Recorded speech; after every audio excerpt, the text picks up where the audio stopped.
The broadcast is now starting. All attendees are in listen-only mode. Good evening, everyone. This is Radar Roy from RadarBusters.com. I have my good friend here, the Veil guy. Veil, get in the screen, Bob. You're out of the screen. Hi, guys. Hey, before we start, do me, please just type in that you see me, and Bob, that you hear me, and also that you see the screen with the Radar Busters homepage on there. Because I want to make sure you can see not only our pretty faces, but also the screen. Because the last time we did one of these, out talking, and there was nothing on screen. I see you and hear you, see it all, see you good looking. Yeah, all right. Steve Howard, thank you. And the screen, thank you, Alex. And then let's just have a little fun. Just type, we have, Bob, how many people is that right now? What is that, 830? 839. 800. Very good. Thank you, guys. 839 people on the call tonight. Thank you for all participating. Let's have a little fun before we start. Just kind of type in where you're all calling in from. We got a pretty good while, we had a couple of questions from France come in. It appears so. Yeah, great. You can't look at those. Bob's cheating. He's looking at the questions. Okay, guys, we'll get this started here. Those of you that don't know, Bob was so kind to come out to our home here a couple days ago. He has his new product, the Veil G5, and really excited. Was really excited to hear about it. It's been a long time in the wait. But before we get into really talking about, let's talk about a little bit things. Let's call it house cleaning stuff or whatever you want to make.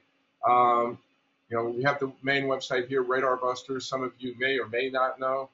I recently took Radar Busters back from Hay Needle, Net Shops, whatever it might be. Yes, about time. We also took back RadarDetector.net. Believe it or not, RadarRoy.com, but it's not active, and a few other websites we took back from Hay Needle. I've been working, as Bob's seen here for the last couple of days, working very hard on trying to get the Radar Busters website back and being operational. But Bob's been so kind to step up to the plate to help on RadarDetector.net. It's my pleasure. So, Eddie, Bob, you want to talk about a little bit about, before we start talking about your product here? Sure. Talk about a little bit about RadarDetector.net and all that. Sure, and I'm sure most of the participants on this already know quite the history. Really, RDNet, it's a special place in my heart because it really was the first major forum that you created, Leon, and myself, back in what, 2005? 2004, we launched the forum. Already 10, it's unbelievable, time flies. And, I'm sure most of you know, RDNet has had its ups and downs. Yeah. And for the longest time, quite frankly, it's been broken. Yeah. And it needed a lot of love and attention. Since 2008. After exactly. But Roy wanted to rely on people who had a lot of history with the forum and several forums subsequently. And it was really a privilege for me to really be part of helping RDNet, get renewed and participate. Hopefully we'll bring back some participations. I'm going to just frankly be out here and say there are other forums out there. I support all of them. Your role here, as I've said a million times, and I'm going to say it again, is to grow the community. Roy, I have tremendous respect for his ability to market and outreach new people. And I think that's, the expression, a rising tide raises all boats in the harbor. And I think RDNet's going to be a wonderful funnel resource to bring new blood into our community. So now, those of you that have been on the forum, you haven't seen me participating again. I just don't have the time right now to dedicate it to it. I got back basically like 35-day, 40-day notice I was taking back RadarBusters.com. And if you ever try to develop a website at that kind of scale in that little amount of time, it's kind of a job. It's a daunting task, and I really want to. People, I'm here seeing Roy work. This man works like a machine. I don't know how you do it. I mean, this guy is nonstop. I'd like whatever you're drinking. I think you should market that. The guy has complete. Mountain Dew. Yeah, I mean, he is nonstop, and you see these end results. But doing video and doing testing and doing all this content just takes such an amount of time. And so it's really been an incredible process to see it work. One of my intents is to kind of bring back Radar Busters, what it was, RadarDetector.net, what it was, the whole thing to what it was, to be a site that was a trustworthy site where you can get, and I'm going to really depend upon the radar detector community, to get involved, and to keep us all in check. Right, and you know what? And I want to also say, Roy takes his own phone calls. And I've been watching Roy. He's multitasking, doing all this work, and he's getting calls coming in, and you get to Roy directly. You're not getting to some customer service person who really doesn't know the technology. That was the problem with Net Shops. I mean, when Net Shops had it, you call in to make an order, and you had somebody in China or Philippines. No, they did. Really? They did. They had somebody overseas that typically, I mean, except for Green Radar, he was running the forms and stuff like that. But the actual call center was based overseas. And so, that was a problem. You call up, hey, I'd like to order this radar detector. I got to, and they read everything from the script. And subsequently, the site suffered, and the whole perception of radar busters and everything else kind of suffered from that. But anyway, let's move on from that. Tonight, what we're going to be talking about is Bob's new laser G5 product. I'm really excited about that. I've been a long time Vail user myself. I got to tell you, kind of a funny story. I like riding Harley Davidson and stuff like that. And I remember the first time I put the Vail on. I really was meticulous in getting the Vail on my Harley, putting everything on. Well, I brought it in for. I remember this. You remember this story? I brought it in. Back. I brought it in for an oil change, and they had whoever was there to wash the bikes, and he came out. And he was just like, I don't know what the hell you were driving in, but I had a hell of a time cleaning your headlights off, and the headlights sparkled. And I said, well, that cost like $90 to put on. So that was a long time ago. I forgot about that story. So guys, listen, we do have a bunch of questions here, as you can see. A lot of you have taken the time, and I really appreciate that. Thank you for that. Yes. Share some of the questions. I know Bob grabbed these. I want to surprise Bob with your questions. I don't want him to prepare for them. So, we got a bunch of them here. Also, we'll be taking questions online. And again, we got 832 people. So each of you ask a question. There ain't no way we could be able to answer all the questions. So we'll go to somebody else. And somebody to Skype me. Yeah. So somebody to Skype me. But if you got some questions, use the question box here. I'll be watching it as Bob is giving the presentation tonight. So we'll start with this. This is going to be the actual product launch per se. Would it be fair to say that for the new G5 product? Yes. So Bob, for those of members who are on the call that maybe never heard of what Vail is or what a Vail does, kind of explain it in about 2-3 sentences. What does Vail do? Sure. Vail is a stealth coating that has materials in it which refract and absorb the infrared light of police laser. It also works in the infrared regions that photo enforcement now is coming online. So that's basically what it is. It goes over the most reflective portions of your automobile. Okay. In the case of police laser, that would be your headlights and license plate, tail lights and fog lights and things along those. Okay, so again, I don't. For our audience that knows what Vail is, I don't want to sound like I'm talking down, but somebody that's never heard of Vail, it's a paint or it's a finish or wax. Yeah, I would call it. It's an acrylic coating which you apply with a brush on your headlights, and when it dries, think of it as almost like when you get those transitional lenses that get reacted to the sunlight, they get darker. In the visible, that is, but here Vail does similar, but it works in the IR, which is exactly where the police lasers are at 905 nanometers. Okay, Bob, take it away, and here's your you got a little PowerPoint presentation that you just put together here. So, if you could share with our audience this evening a little bit about your product, that sure, they have an understanding. Go for it. Sure, it'd be my pleasure. Yeah, well, as you know, some of us online we've talked about having Vail G5 in development for really a year. We've talked about it online. I've solicited opinions and feedback from people who use the product. Very important to us that you're making a product that people like. Really, but the reality is Vail's development has been ultimately now almost 20 years. This is something we've really tried to get to, so I'm really thrilled that we were able to actually get to this point. But for those who are familiar with G4, G5 has a substantially better clarity. I would call it crystal clear. Now, that's not meaning colorless, but clarity insofar as being able to see through the headlight like there's nothing on it. So it's less noticeable for that. It's more neutral in color. That was a common request that I got from people that I asked online in the forums. Make it less noticeable. So we did that as well. So therefore, it'll be more discreet. And that's particularly important in today's environment as law enforcement, traffic enforcement officers are more aware of the countermeasures that are being used. So you don't want to attract attention to yourself as much as possible. A really big win for us and for our customers abroad, our users abroad, would be now that Vail is a water-based, non-flammable. And that was a real tough engineering trick for us to finally make. So it's waterborne, low VOC, so that's environmentally friendly by definition. And it'll be much easier to ship overseas without declaration. So we really hope the reformulation of Vail in that context is going to allow us to reach a far greater marketplace where Vail is actually really needed in these other markets. It's easier to apply and remove than G4. And I think it's important to say that we reversed the chemistry So now instead of having to use ammonia to remove it or alcohol, which people may not like to work with ammonia if you ever clean the bathroom or anything like that, how ammonia can be pretty tough. We now have reversed it, so now you can use simple household vinegar anywhere you can get it at the supermarket, and it'll just melt it away. And then water.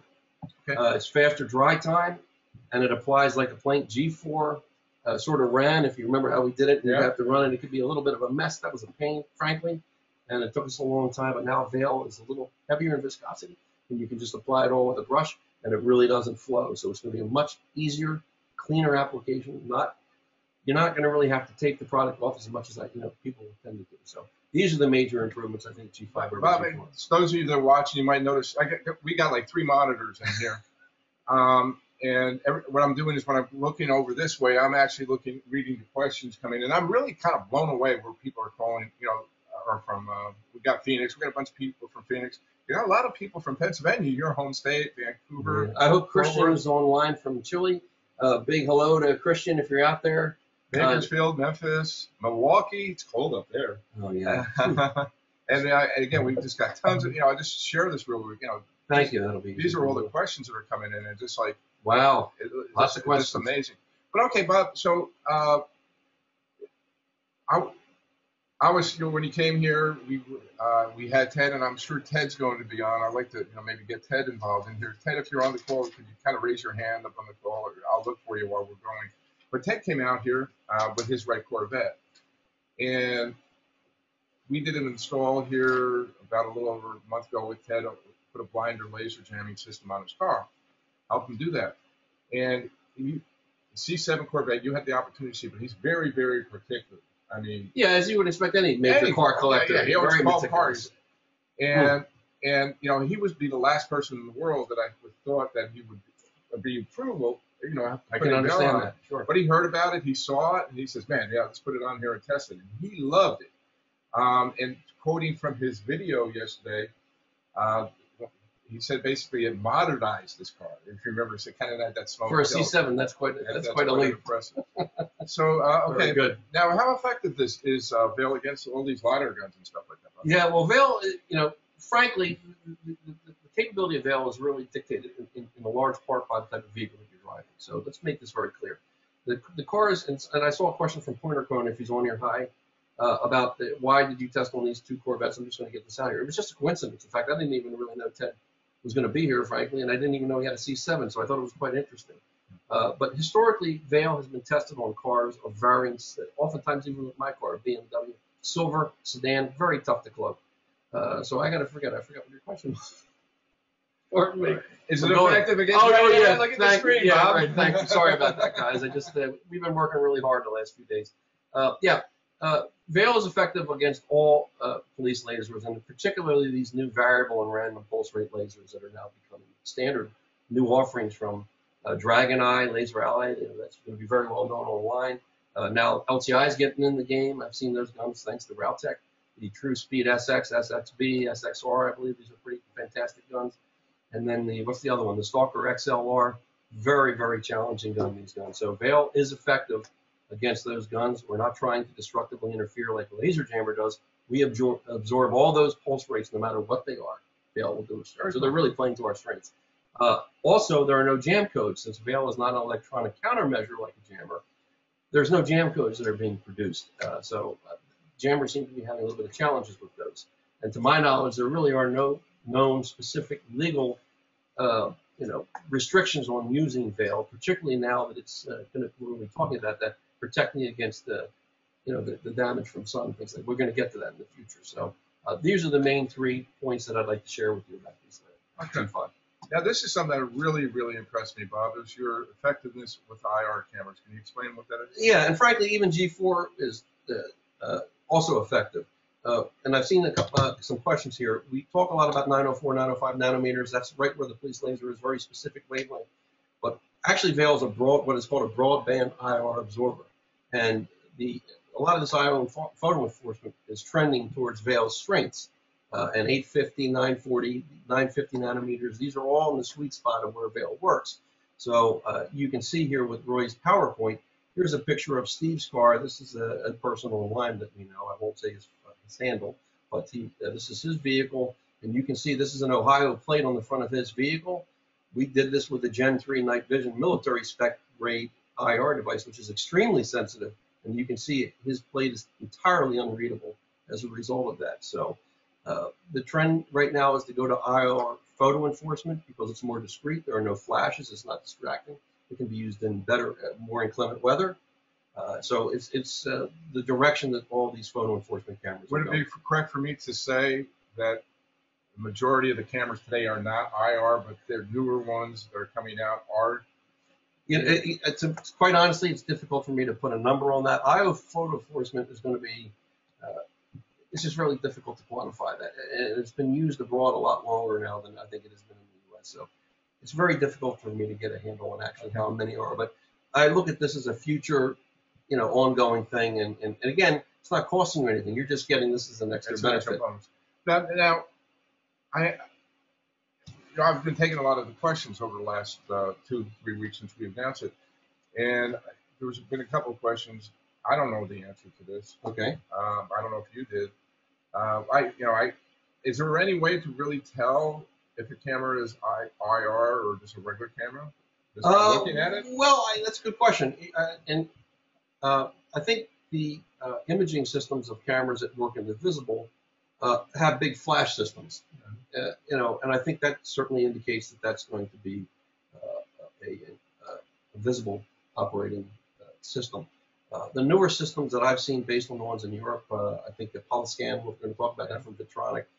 You'll see the flash mechanism is actually red. Yeah. The lens is red. I see that in Phoenix a lot. There you go. So that, I think, is the good indicator. So, and we're going to talk more specifically about some of these systems later. But very cool.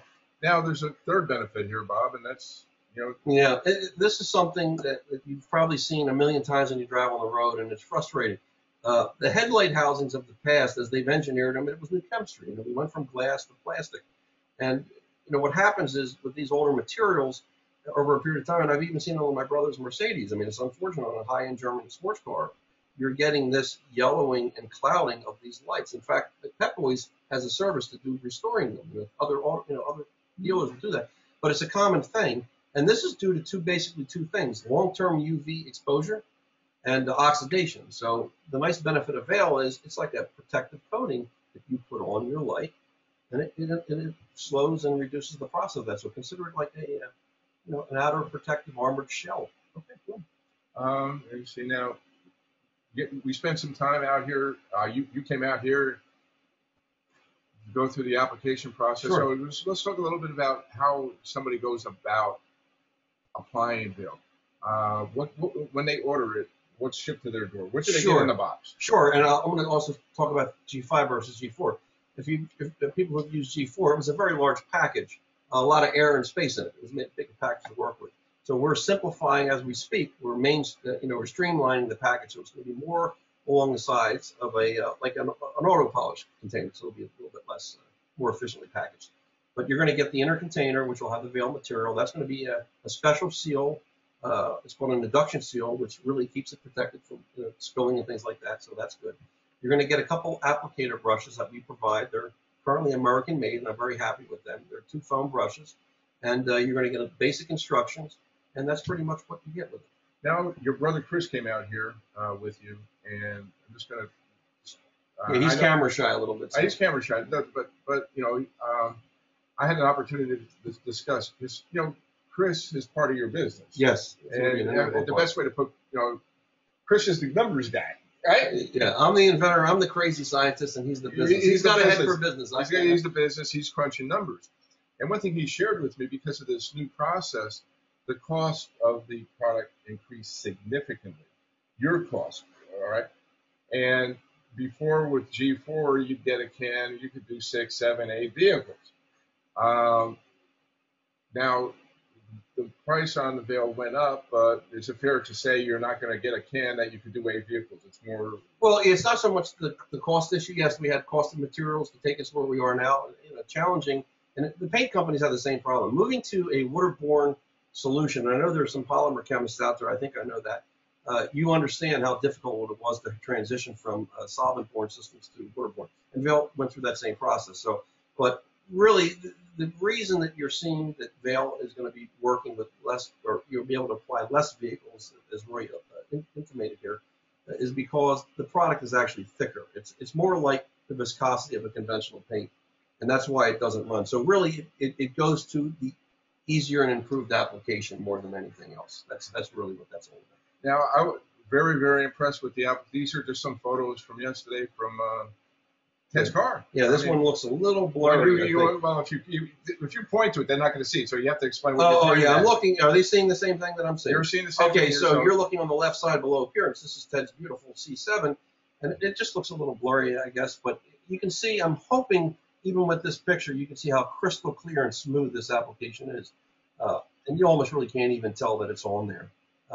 And then, what are we looking over here to the far right? Obviously, I'm doing a little bit of chrome trim, which I think we'll probably get to a little bit later. I know Ted was very happy with the appearance of that.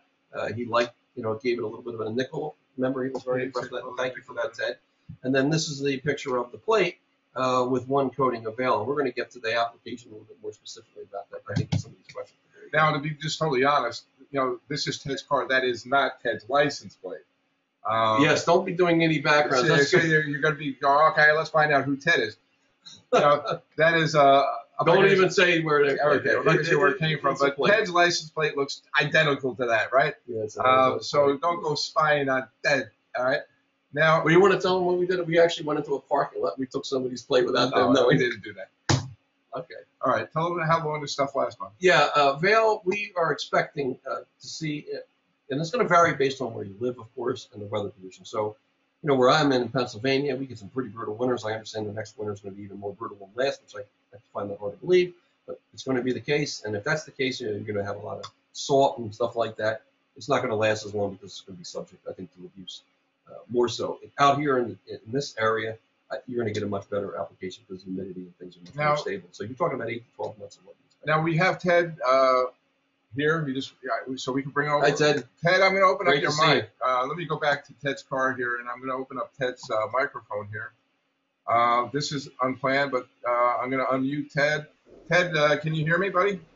I can. Can you hear me? I hear you, man. Hey, would you be so kind, Ted, to share with our audience tonight your overall? Can you just share? Yeah, go ahead and answer your phone, and I'll talk to the audience. I hope that wasn't a Radar Busters customer. No, it wasn't. It's after hours. Ted, can you share with the audience tonight what you're? Let's talk about the appearance of your car. Yeah, I was impressed that it looked like that nickel. You called it right, nickel plating, and I've seen a lot of people accessorize their cars, and they actually blacken out things like that. This was a very effective way to not only get the benefit of radar suppression and laser absorption, all the benefits that you're talking about, but it looks pretty good. What I was most impressed with is it doesn't really draw attention that you're trying to do something to defeat law enforcement, and I like that. And if I make a comment to your audience, can I make a comment to your audience? Yeah, go ahead, please do, Ted. Let me just say that I don't have a dog in the fight. I had a car in the test, but I don't have a dog in the fight, so I'm very neutral.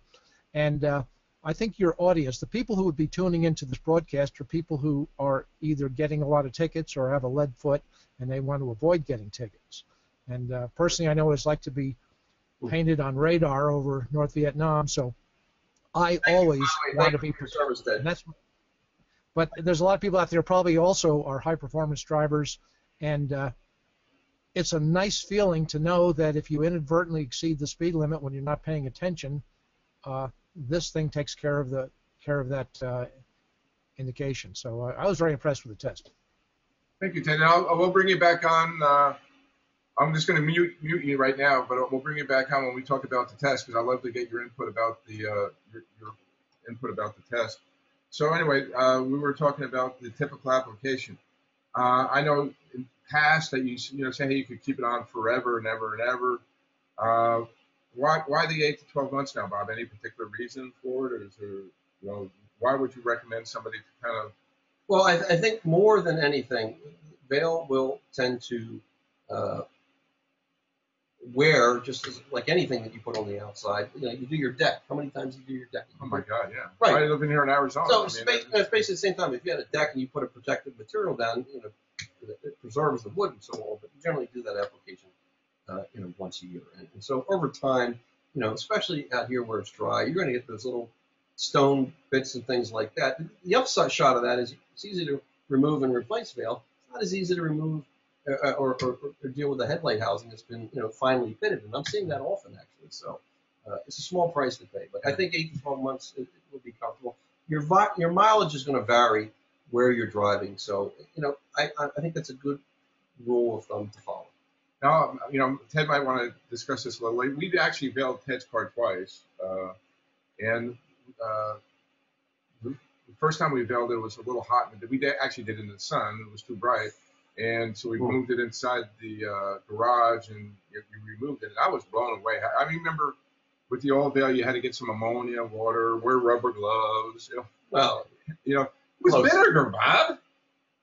Ammonia, you mean? Well, yeah, you're in the past. Yeah, sure, ammonia. sure. But remove veil now, all you needed was a water base and vinegar. Fabulous improvement for us. And Fabulous. I think for our people. Yeah, before I don't want to say a hazmat suit, but take it easy. But it was just like I don't like having. A lot of people don't like ammonia on their cars. That's right. The other upshot of this is too the veil being more waterborne, like anything. Low VOC's got lower odor. Mm-hmm. Yeah. Okay. Now, we did our test yesterday. We did a baseline. Basically, we took Ted's car out, we took Bob's car out, and we did a baseline. We got the baseline no veil. Yes. And then we got some laser guns. We were first put the veil on, and it's just kind of shown in the video. And those of you that are on the call, here are the averages. Well, first off, let me share this with you. I don't want to share that. Yeah, don't do that. I hope that doesn't get resolved. So anyway, this is data manufacturer. Bob, read that data manufacturer. Yeah, October 2014. So maybe I could cover that or something. You don't want to get somebody in trouble. Yeah, I don't want to get. It's a cop friend of mine that scored it for me. But it's October 2014. It's and it just arrived literally last night from yesterday. Yesterday morning, just before the test.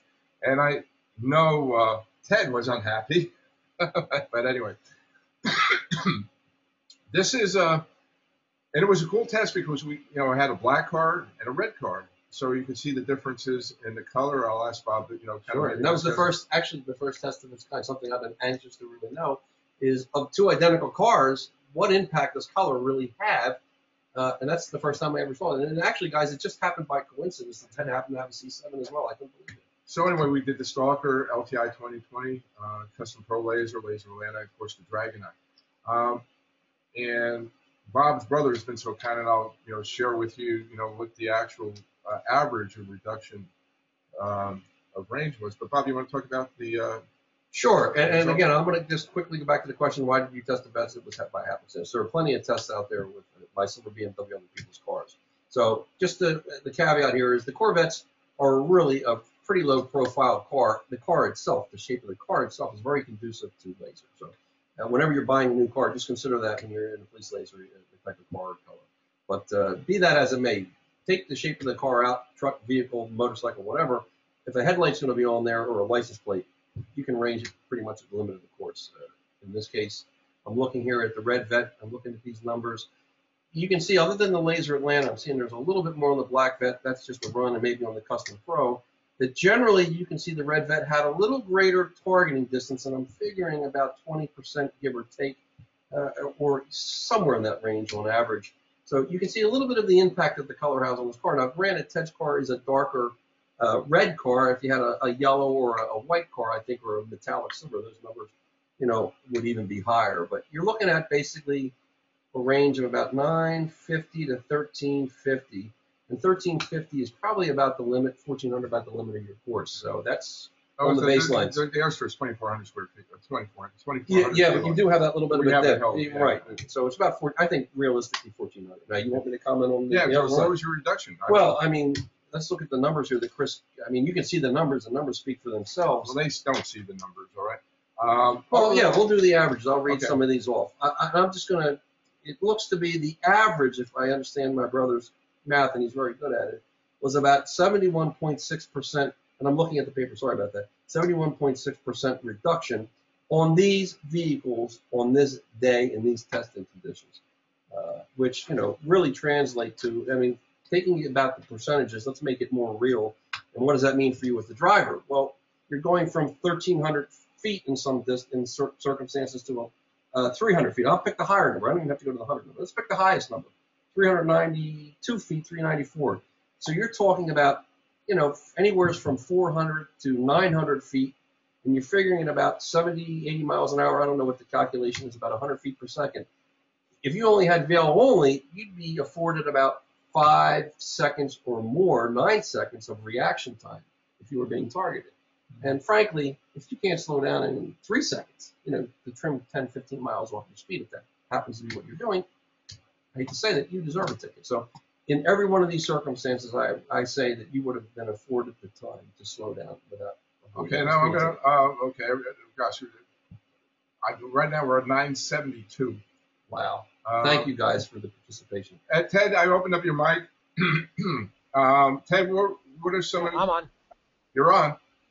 Ted, you were I'm on. The test. What were some of your thoughts of the test and stuff like that? Well, what I noticed was that my detection that I was being raised, the laser was reading me, came on early, but I had plenty of time to slow down using this veil protection. I mean, I could have, even without the front end dipping down, which is a giveaway, I think, to somebody who's watching you. I think I could have applied the brakes in a normal manner and certainly been down to a speed limit conducive to what the speed limit was very easily. Okay. Now, there was something you were really unhappy about, Ted. Again, I was able to score a brand new Dragon Eye, the manufacturer date, just a couple weeks ago. And you just went through the expense of having a blinder laser jammer put in. And from my sources, everybody's different. I'm talking to the cops. I'm in the law enforcement community. I talk to cops a lot, right? I belong to a motorcycle club, and we're all cops.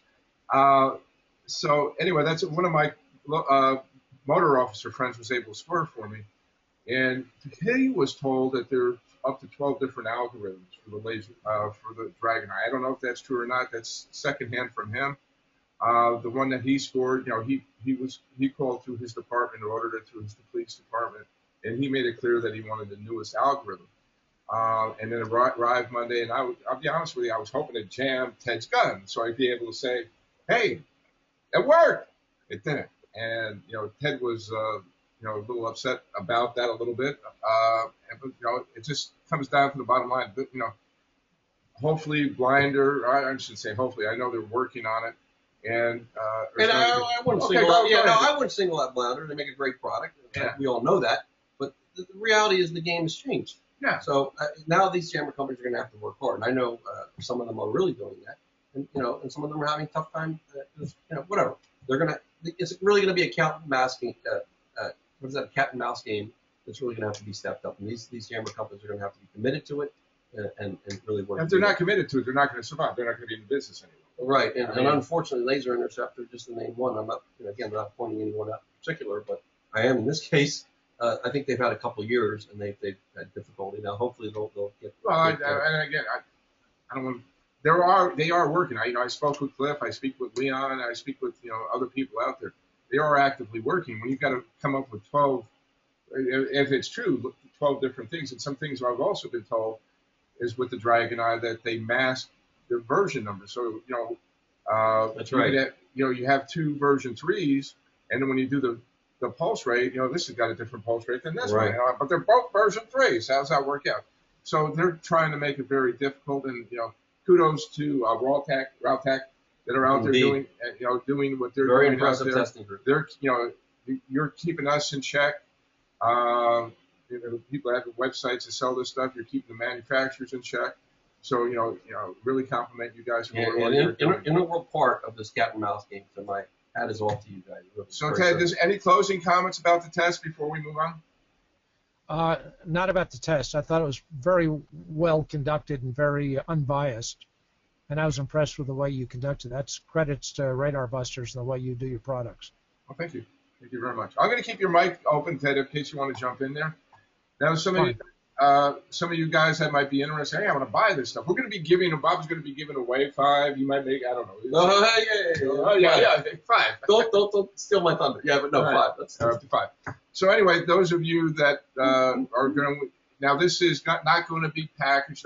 The 5 winners tonight are not going to get the fancy can. You will get the brushes, but it's going to be basically a can of ale and a white box. Yeah, consider this a transitional. Yeah, so it's going to be the final product, but not the final package. Correct. Is that fair to say? Yes, indeed it is. And they'll be getting it here in another week or so, okay? And whoever gets it, I'd like to hear back from you guys what your viewpoints are. Share this with the community, what your feedback is. Now, the final production is not going to be ready till mid-January.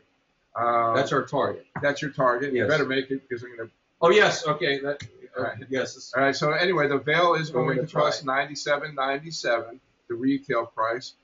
Now until October. November 28th, day after my birthday. Happy birthday. Oh, In advance. In advance. All right. But anyway, until then, you can buy the veil, pre-order it for $87.97, so you save $10. Okay. I think that's fair to do, and then after that, it's going to go up $97.97. But you still got to wait till January to get it. But you get to save $10. Are you taking pre-orders? I'm taking I think Tom's getting a mailing list as well. Yeah. So anyway, if you want to pay your $87, you can do that now, and as soon as it comes in. Actually, what I'm going to do when they come in, Bob and I already talked about this. I'm going to ship you the mailing labels, and you ship it out from your place. Easy peasy. All right. Now here comes the fun part, guys. I get to ask Bob a bunch of questions. I got to put my game face on for this. All right. And I'm still on for a second. This is Ted here. Yeah. Can I make a comment about application before you go to questions? Yeah, sure. Go ahead, Ted. Well, one of the things about application that some of your listeners might be interested in is it took me the better part of a weekend to install all my counter laser electronic devices, but it only took 30 minutes to put this veil on. And I didn't have to take the front end off my car, disconnect things, or run wires to the firewall or anything else. And I think that's a real plus for this product. And if somebody is budget conscious, it's certainly a lot cheaper than some of the other devices out there, and it might get you through your next ticket.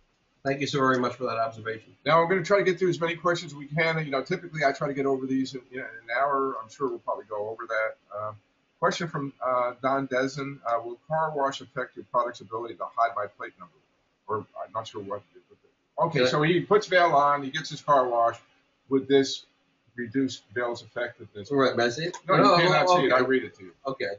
Well, I think there were 2 parts to that question. Yeah, there is. I'm asking you part 1. First one. Okay. Veil is now based on the chemistry that works with vinegar, which is actually an acidic-based product, or soaps and things like that. Not to be too technical again, is an amine that has a higher, higher pH, right? So car washes and any kind of thing like that, it's actually going to be veil will be very resistant to car washes and things, more so than G4. In fact, I want to just do a follow-on to that very quickly, is people have had cold weather packages in their automobiles in cold climates where you live like that. And you have windshield washer fluid that goes through those little wipers on the headlights and things like that.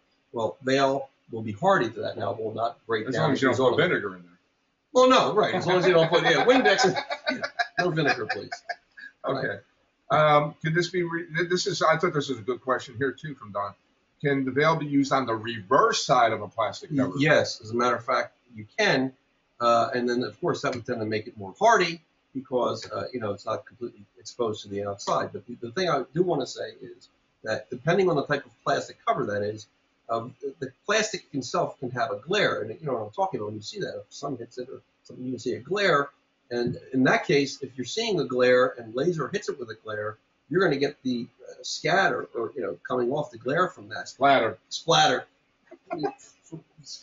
Don't even use that word. Oh my goodness, that's too funny. But anyway, you're going to get that glare. Even if you look at a dark lake, you know what I mean, when it's like dark and you can see the sunlight hit, you can see the sun. Veil's not going to be able to really do much there. So you want to be careful if you're going to do it with a plate cover on the inside. Make sure you have a plate that's more pearlized or something like that, not super glossy. Otherwise, I would almost suggest really doing both. Do the inside and then do the outside a little coat, and then you would be eliminating that effect. So hopefully that answers your question, Don. And thank you for your question. Okay, this is from Ace Teller. Hi, Bob. How is Vail able to keep up with the ever-changing laser technology? That's an excellent question. I'm glad you asked that. Where the jammers work on the principle of they're an active countermeasure, and they have to predict effectively the pulse rates that are coming out of these laser games because they're strobing now. Okay, they're not like a flashlight. They're strobing these little beams and they're counting these little pulses. So the jammers have to interfere with those in a manner that the gun can't get the reading. Vail works on an entirely different principle, and it just does absorption. So the more these guns, so regardless of what the firmware is on this algorithm or the future, if there's going to be a 13 or a 14 or a 25 variation, it really won't matter because Vail will absorb regardless of the pulse rate. So I hope you can understand that, you know, why these two products are actually working very complementary to each other in active and passive. Question from Ira Rod, and I don't want to be rude to you guys, but I'm going to ask Bob all this too, so we can go through these questions really quick. And I'll try to be quick. Yeah, try to be quick. Yep. This is a question from Ira Roth. How many sets of plates, he asked, but let's make it, how many cars will Vail do?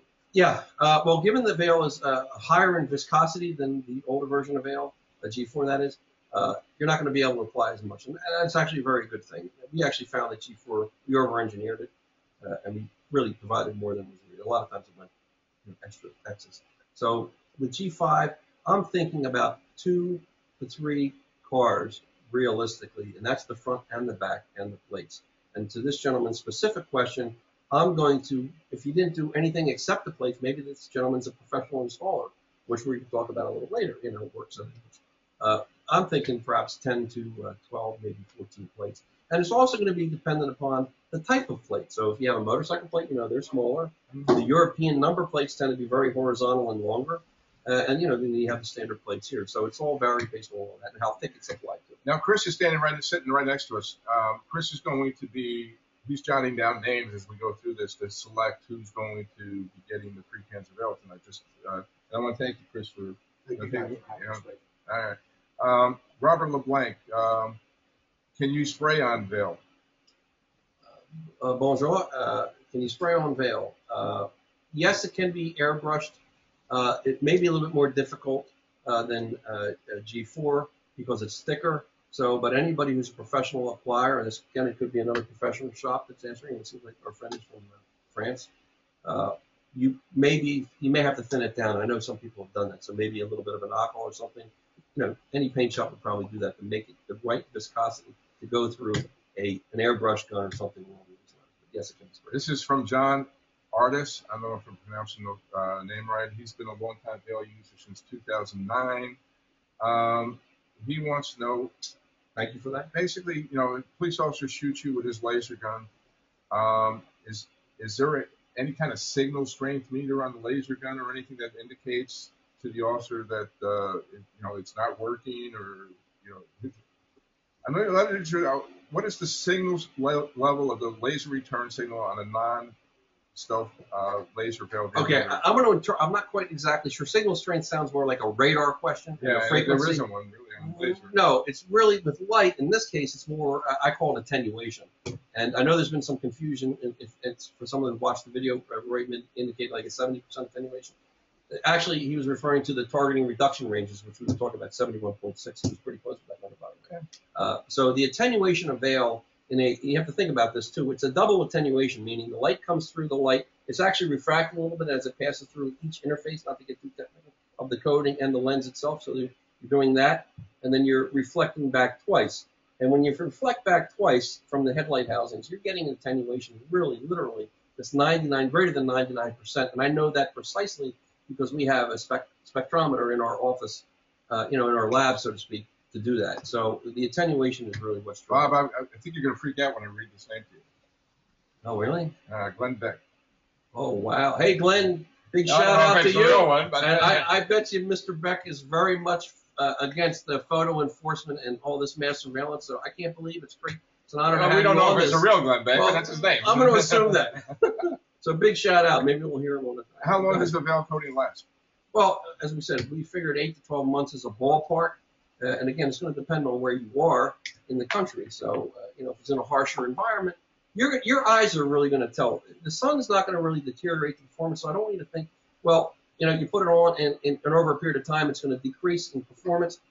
even though that question wasn't really asked, I just want to be very clear with that. Veil itself is very hardy and light resistant, and there was another thing about heat, very heat resistance. So where veil will wear will be in, it's getting pitted and things like that, and you're going to see that to the naked eye. So let your own guide, Okay. Bob, decide that. I'm just going to answer this question. Sure. It's David Becko, and he's asking what sets Veil apart from other products that are similar. Well, first off, I don't know any other product that's No, similar I would say no, right. except for the license plate covers. And what sets your product apart, it isn't a license plate cover. And in some areas, these types of photo enforcement license covers are illegal. In Washington, D.C., I think it's a $500 fine. Right, All right. right. So I think that's what really sets it apart. And if I can add on to that, there are some products out there, if I may mention, Yeah. On Track Laser Shield. I've known that's worked for a very long time, and what that product does is it diffuses light. So the high intensity reflection that comes from these retroreflective license plates get diffused, and that in effect, there's no absorption going on there; it's just a diffusion. To get the IR side of things, you'd have to use their invisible protector, I believe, which is IR. But you're actually potentially doing both of these with one of our products together. Okay, now we're going to take some questions over here from Facebook, our Facebook channel here. Would Veil work for a motorcycle? This is from Gus Buchanan. Such a great question, and I'm glad you asked that. Absolutely. In fact, you think the Corvettes are relatively low-profile vehicles. They are for laser. They're a great vehicle to work with. But motorcycles are prime candidates for Veil, and we got to do a better job at messaging that. I got my Harley. I put it on there. It works. Absolutely. Even those sport bikes, dark colored sport, but just be mindful of the helmet. You can get, and even the clothes you wear. So, dark leather jacket or dark clothes, dark helmet, all those things are going to help. But yes, excellent question.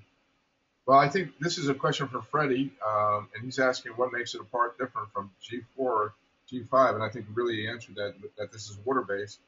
And I don't. He's asking what is the melting point versus the high point. Oh, that sounds cool. We got some engineers in the crowd. Yeah, we got. Well, the melting point. That's another way of saying when does it freeze, and I like the reference. I'm just going to tell you this. Veil, we recommend applying anywhere from a temperature of 35 to 80, and a humidity that's more typical of what you would have like that. So, but the melting point, it's definitely lower than water. So, for what that's worth. I love this question, and Bob. And again, a lot of these questions, Bob, you don't know I have. No, I don't want you to feel I'm putting you on the spot by no means. Even though you are. I am. But I love this question here because I know Bob, you told me this was invisible to the IR cameras. So when you came here, the first thing I did was what? I grabbed my consumer video camera that has night vision. Right? Yes, so ostensibly it has. And I don't know what that means. 0 lux, 0.1 lux. I really don't know all that. But we don't know. It didn't work. Okay. It didn't work. So if you get this, you put it on and you come out with your night vision camera. At least my Sony, it didn't work. But I also think we should also add to that. We tried an Invisiplate, which I understand. And that's correct. We did get the Invisiplate. And it was also you and we also see right through. So that's a very good valid point. So the Sony night vision video cameras don't have that ability. All right, well, can I add something to that? Well, let me ask you the question for it, and then you can add to it. Will our audience get to see a test anytime soon of the rumored blocking ability for IR? Right. Well, my hat off to Tom from Best Radar. He has some equipment. He tells me that he can video or whatever with these, and he can see the black plate. So I could rely on him to give me some idea. But if I can give you an anecdotal story that just happened to me, okay? We don't have this equipment readily like you can get police laser guns. All of us can get the guns and test. So it's very difficult to find this equipment other than in the real world. It just so happens, and I'm a real world guy, you know that? Yeah. Just in the real world. Back in July, I was traveling to Baltimore on I-95 corridor, and Keep it short, though. We got yeah. And I went through a construction zone that was a 55-mile-an-hour zone, and it was photo enforced. And it turns out they have apparently a mobile or fixed Polyscan Vitronic, and we'll talk about that later, that I wasn't even aware of. I had my Valentine up on dash. I was moving at about 74 to 79 in that realm. I was falling, and the Valentine went off. And I'm like, oh my Lord, there is photo enforcement here, and it was laser of some sort. And actually, it was Tom Malone who told me about that it was Polyscan. I didn't even know what it was. And sure enough, 3 months later or 4 months later, I haven't even gotten a ticket. So to me, the proof is in the pudding in the real world. So that's really all I can go with, guys. Facebook question from Gus Buchanan. What do police target on your car when they shoot you? Well, that's going to be that's an interesting question. And it was specifically Good on a question. motorcycle. Well, yeah, and a motorcycle is going to be, harder to target just by the very fact that they're a smaller target. But in that case, they're going to go dead center mass. Because at what, 1,000 feet, you got about 18 inches or 20 inches, whatever the beam width is.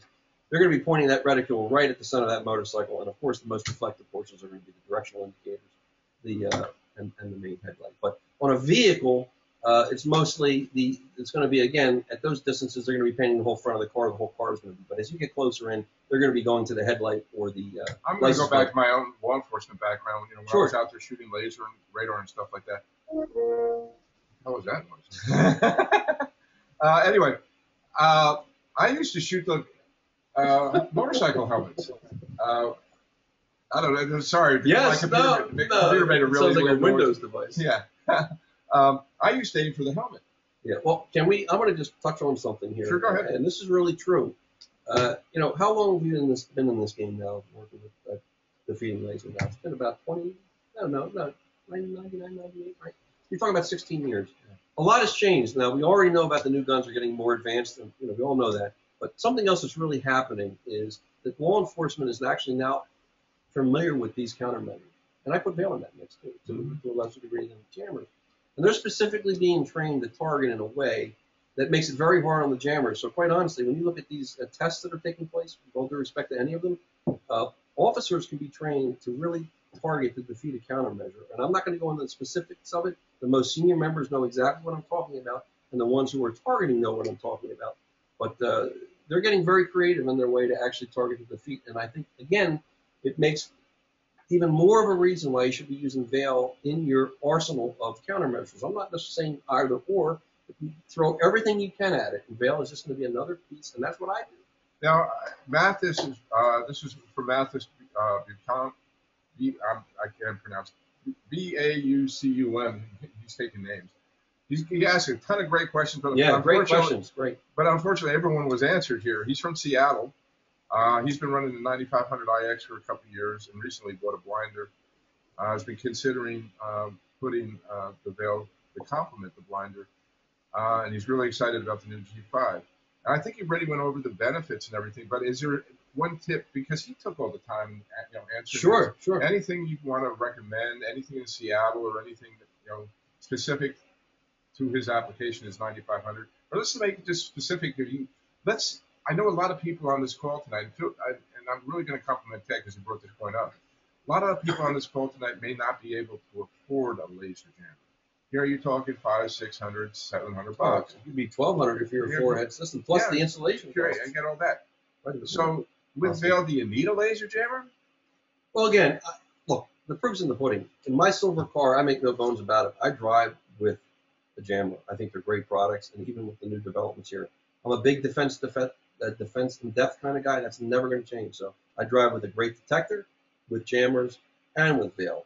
But for those who have, like in these vets, quite honestly, a dark, low-profile car like that or a Mustang, any kind of car that is low profile, yes, you can drive with a jammer.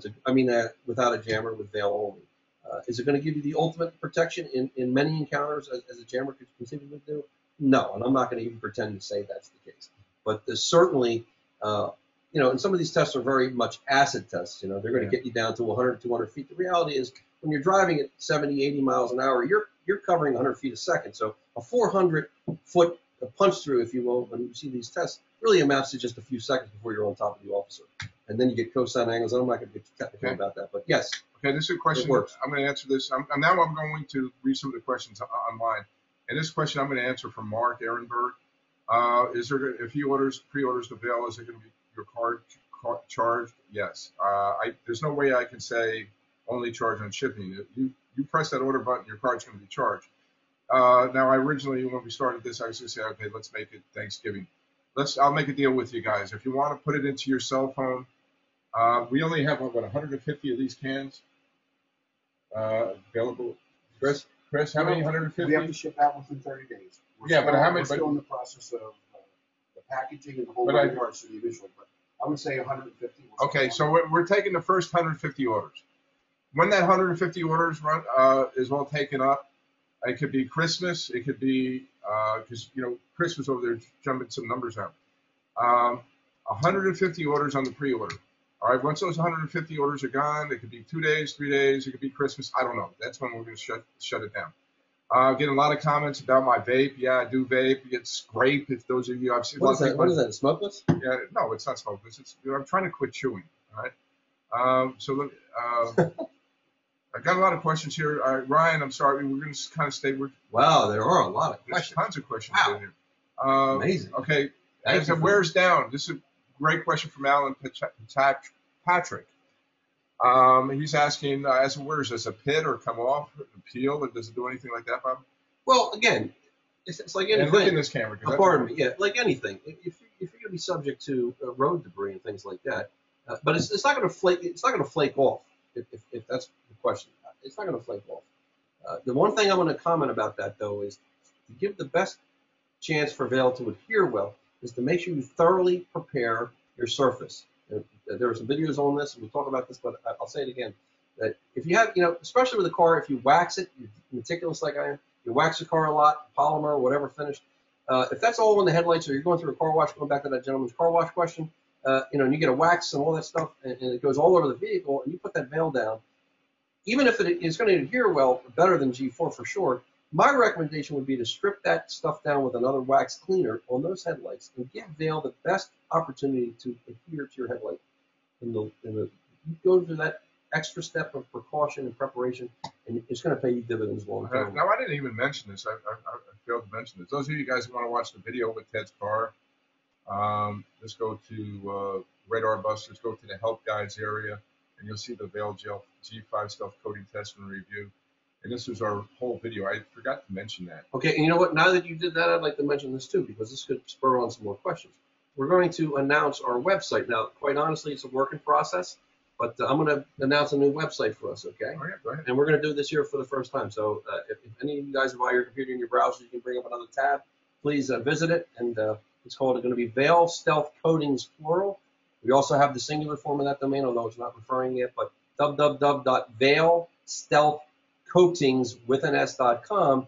And our website was in desperate need of a facelift. It's now got that, and there's a lot of information on there. Bob, I want to make a deal with you. Yeah. All right. Shoot. I want to give another 2 cans away.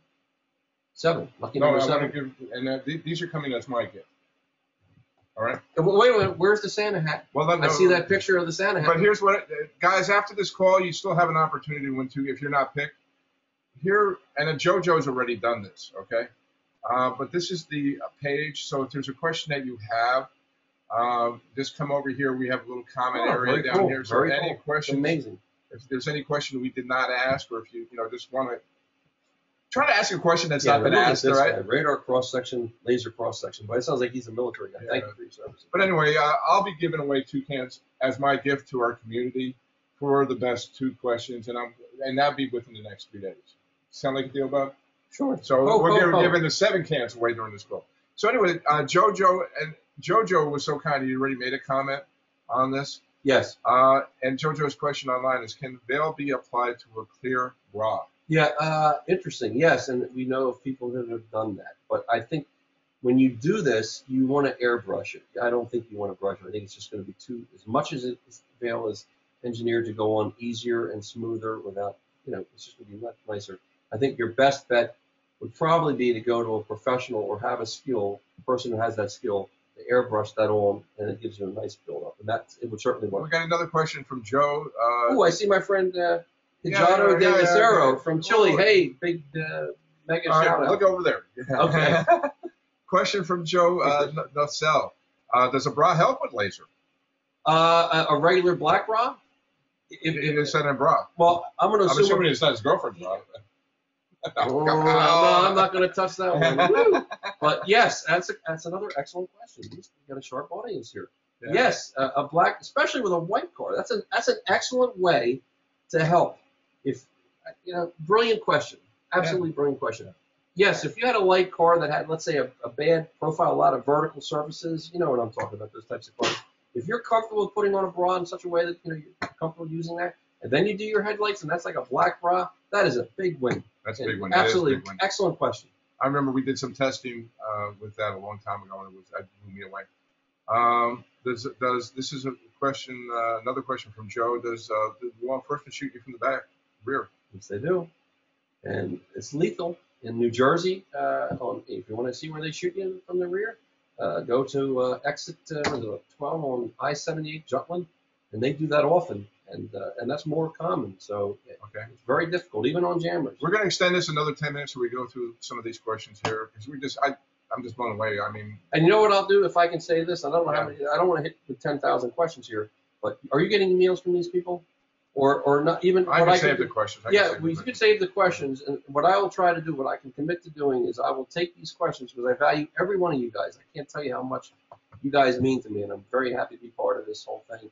I will take your questions, and I will respond to each of them, and I'll put them up on RDNet. Why don't we do that? Bob, there's not. Well, there's some of these are going to be dupes. So Yeah, I'll get to as many. I'll get to as many as I can. We got 900 some odd people on the call right now, man. Okay, well, I'll do my best to get to your questions. I'm looking at like over 2,000 questions. Did you ever see, was that Curry in that movie when he was having? How would you, now, I've seen this from a number of people. Max Ehrenberg is one that, how do you know when to reapply bail? Again, it's going to be the same question we answered before. You're going to visibly see a little bit of the deterioration. Okay, this is from Peter Murray. Can you wax over bail once after you put it on? I would say, why would you want to? But conceivably, you just have to be careful if there are solvents in that material. You don't want to have it deteriorate. So I would do a trial and error on that one. Max Vape and G5, you got it, buddy. There's so many comments about my vaping. Let me see. I think I screwed up because of Shelly says she thinks she might have screwed up because you got disordered.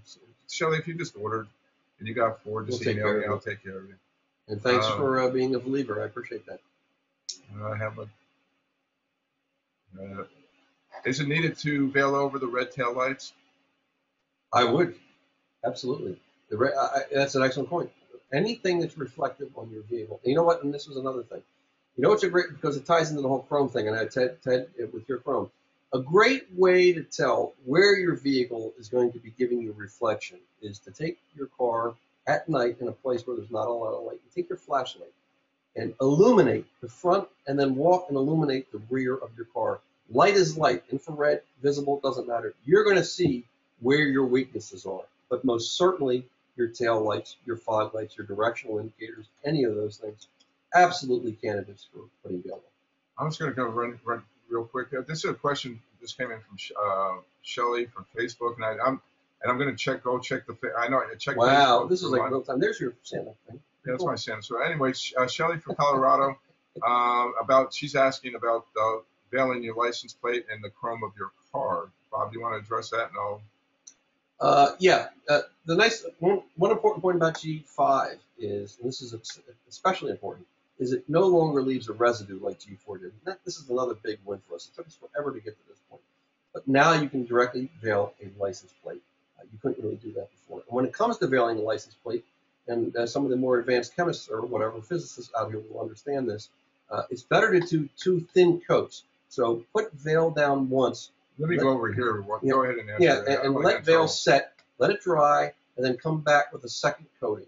Do not build up a thicker coating. 2 thin coats are better than 1 thin coat. It will actually be less noticeable and more effective with 2 thin coats than 1 thick coat.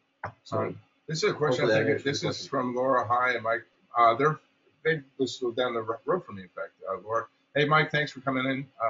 In my testing of Gen 5, did it have the same effect as the peeling bubble? Well, I'm going to address this straight on, and I think Laura, you're referring to the crazing that happened. Yes, the polymers that changed, and I think some of that was the change in the chemistry, so these lights went rather, in some instances, and it really wasn't many, but the internet takes a life of its own on, and one issue becomes, a big thing.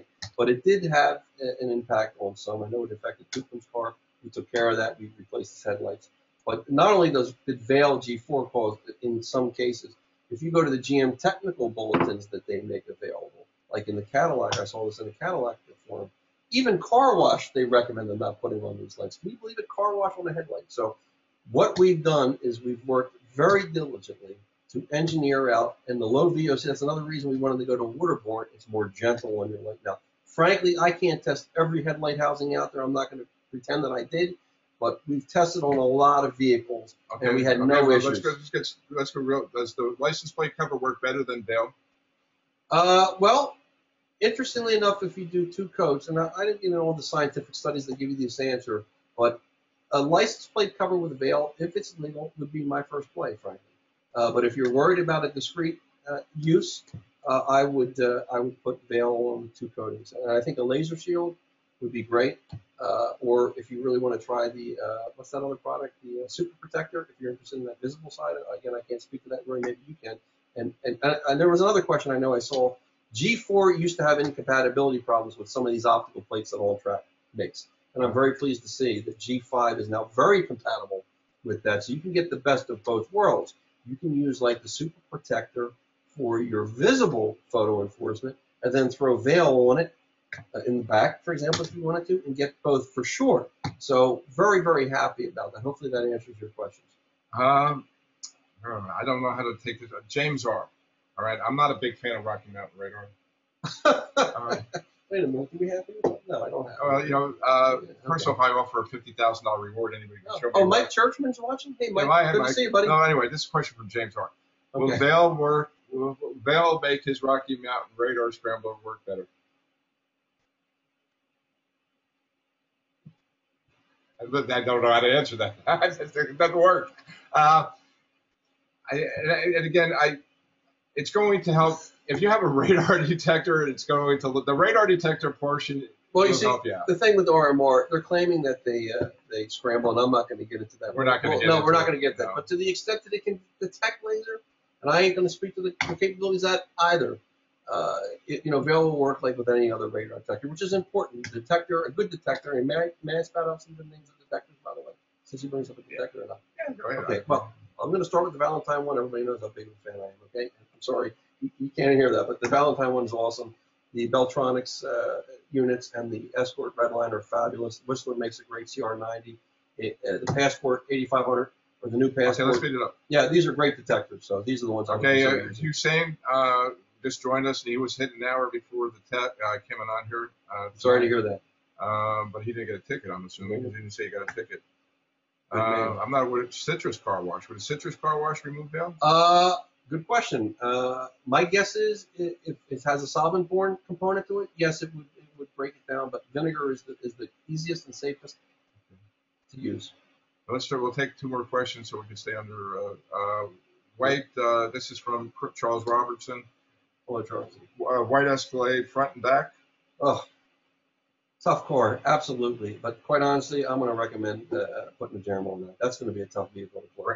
Branton, technology. do you apply veil directly to the license plate? Yes, we do that. G5, you can certainly do it again. 2 thin applications, let it dry, and apply it again. Donald Adams, difference between LED and halogen, does it make a difference? Halogen. Halogen, Interesting. LED, infrared, it won't matter. You'll notice with G5, and G4 used to make it a little bit more diffused, which gave the impression that the light output was cut down. Actually, it was more diffused. Hey, just so you know, I'm not lying. You see Glenn Beck, all right? See, that brings it into their view? Yeah, they see it. So there is You're Glenn still Beck. hanging in there. Doesn't he have a broadcast coming up? Glenn Beck, he's asking Fabulous. thin versus thick. 2 thin is better than 1 thick. And I've said that already, but you really don't, people tend to over-apply this, thinking more is better. You really don't need to do it. You see, I'm going to be very clear on this. The way the infrared absorbing happens is it's not at the same level as it is in the visible. So if it looks slightly dark, or not dark, if you see a little bit of color or tint in the visible, it's actually a lot more in the infrared. It's not the same thing. So you don't have to build it up and make it thicker just to see it visibly, okay? Just to be very clear with that. A good coating, I mean, Ted, if you're still there, is Ted still there? Yeah, Ted's still there. We're getting him a second. Okay, let's go through this. I want to here. get this. Cold area, can you use a heat gun or a hair dryer to make it dry? Yeah, but you really don't have to do that now as much as with G5 because it dries much quicker than G4. If you're in a super cold area, let it flow out first, then you can. Okay, I don't know what this is. Laminate X or VHT nightshades. Do you know? This is from Joel. Do you know what that is? My guess is it's like a stone guard, and if it is like a film, yes, again, I would airbrush it like the bra. Okay. Yeah, the clear bra. How about bolts for plates? Coat them as well. What's that? How about the license plate bolts? Absolutely. Excellent point. Anything that's reflective. In fact, I'll tell you just a quick story very quickly. Some old jammers had silver metallic, and Steve had this on his car. Very reflective. They were actually hurting the performance. So yes, anything that's reflective, absolutely knock out with veil. Good question. Okay. VHT, I'm just trying to look and see if there's anything we didn't answer. Any questions coming from people with veil self-coatings? We have a lot of information on there, a lot of embedded videos of some night vision stuff. Okay. It's all there. So let's, anyway, before I announced, we announced the winner. Chris, you got a list of people who are going to win? We're going to go over. You want to announce that tonight? Yes. You have to give me a few minutes. Oh, Chris didn't think we'd announce it tonight. Yeah. We're announcing it I tonight. need the asterisks. Right. Okay. All right, while he's doing that, can we fill in and talk a little bit about Polyscan and Vitron? Yeah, because I want to announce the winners on call because you guys got to email me that you won. So while Chris is going over that, anyway, those of you again, they're on the call tonight. If you like to order, Chris has made it available. We need that list. Here it is. Here's the list here, and then Chris has been taking names from the calls that are coming down. You can look over my shoulder, Chris, if you want to get names from here too, because I know you've been marking these down. And I get to pick the two that post on the website. So anyway, those of you where you got 150 cans, once the 150 cans are gone, the pre-sale is over. Yes, you got to prepay for it. There's no way I can program my shopping cart.